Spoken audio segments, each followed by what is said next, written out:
guys, welcome back to Movies with Moya, and today I'm going to teach you how to successfully cheat on your spouse.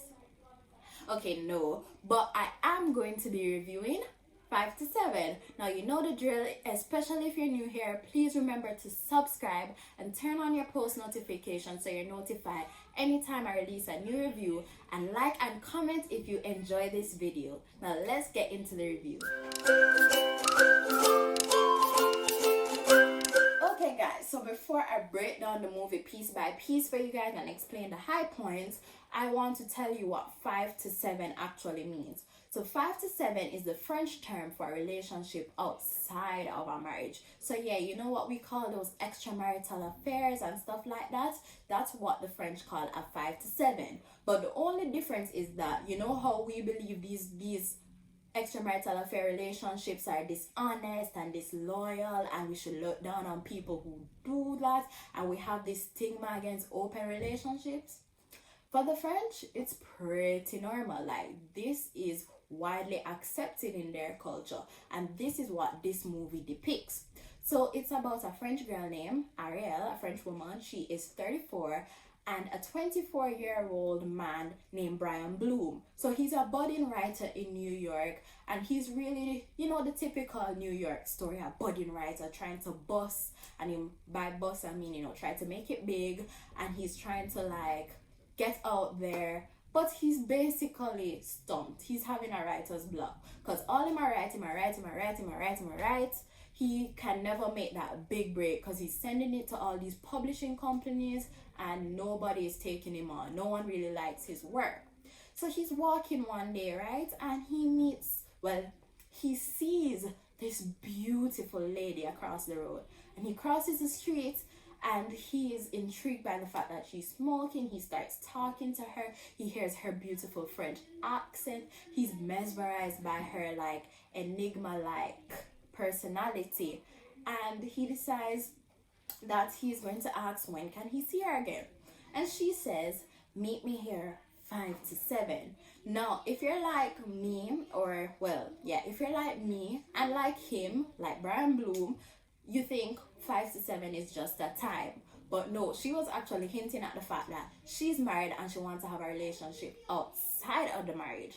And he didn't get that at first. So he spoke to her, he met her again, they went on a date, and it wasn't until he was asking her more about herself that she confessed that, not even a confession. She was very proud to say like, I'm married and I have 2 kids.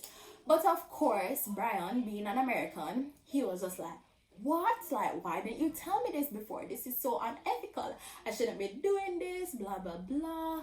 And she's like, okay, if you're so against it, I'll have you know that my husband is very okay with this, because this is French culture, right? So her husband was okay with it, and he actually has a mistress himself. So it's something that the couple agrees on, which, as I said again, it is not normal in our culture. So this is what the whole movie focuses on, the difference between the French culture and the Western culture, and it shows how it plays out in their relationship. And by that I mean Brian and Ariel, because he's always so skeptical, on the edge about their whole little affair, because he's not used to this.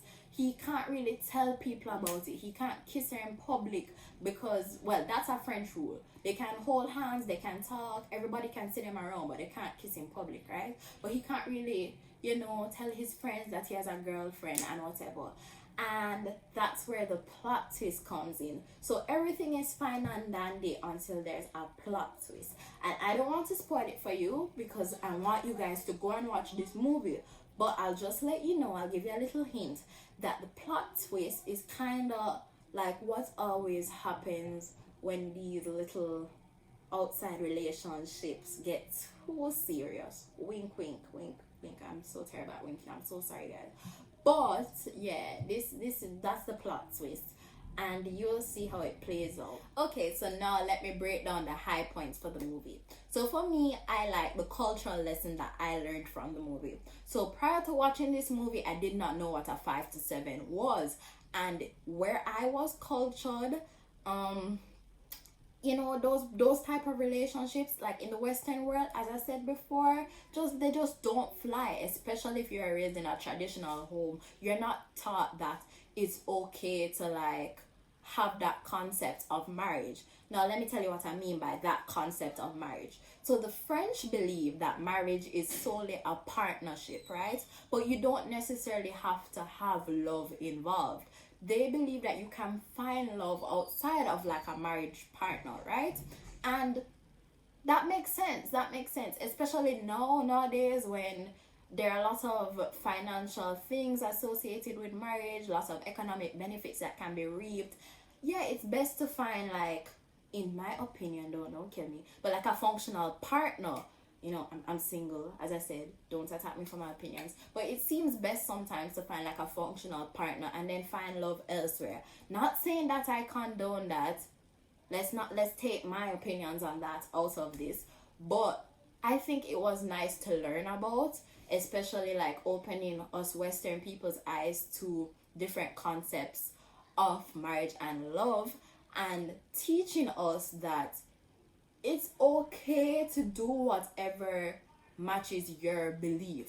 Like, you don't need to be condemning others for their way of living, for how they view love and how they view marriage. Because once you find someone, which is displayed by the fact that, you know, both her and her husband were okay with having a Mr. and a mistress, like, once you find someone that shares that same belief as you, and you guys agree to make it work, and your value systems are the same, then the marriage generally works. That's what I think, and that's what I think is important for a relationship. Yeah, I stand by that opinion. Like, if you find somebody with the same beliefs, same value system as you, and it should work, whatever you guys want to do. So we shouldn't be like condemning other people, and it all depends on culture too. Like, if so you did raise, find somebody that was raised like that. It does not make sense. I feel like I'm going off on a tangent, but I have to make this point. It doesn't make sense to find someone who doesn't have the same values.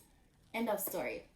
And then the next thing, apart from the cultural significance, is the fact that it was a comedy.